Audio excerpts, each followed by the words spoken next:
Let's start coding. First, we rename our notebook and give it some name.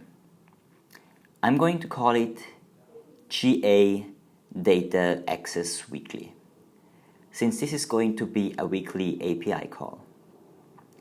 Also, change the title for this notebook to something you think fits. We need to add some libraries that will help us keep our coding to the minimum as well. Add the datetime library as DT and pandas as PD. Also import gspread, and to load our data frames to a Google spreadsheet, we need to import the df2 gspread class. And to extract a Google spreadsheet, we need the gspread2 df class. And we need to add the D here.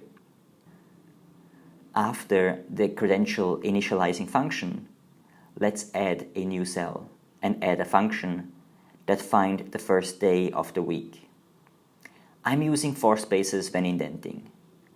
The template code uses only 2 spaces, which also works, but I will be changing those to 4 spaces during the next videos. Hence, write 4 spaces and add 3 double quotes in the beginning to define our function. The function calculates the first date of a week from an ISO year and ISO week, which are our input parameters.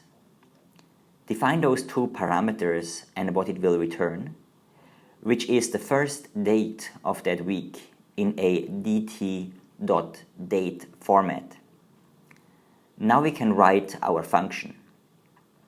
We define a variable called d that equals the first day of a year.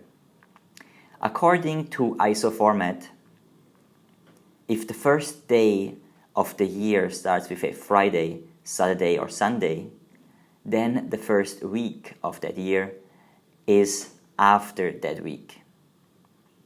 Otherwise, the first ISO week basically starts in the last calendar year. That's why we need to either add or subtract the time delta of the weekday. This is the if-else statement. We have now defined the start of the ISO year. With the DLT variable, we can calculate the number of days until the first day of that week. So we just multiply the number of the ISO weeks minus 1 times 7 days.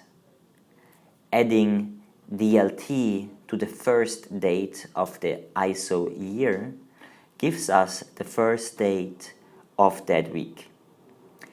As we see in our return function, the part after the hashtag is the end date of the week, if you ever need it. We can cut out the print response function, since we are not going to print out our response. Let's start changing our getReports function. You can change the name of the function. This report does not apply any segmentation.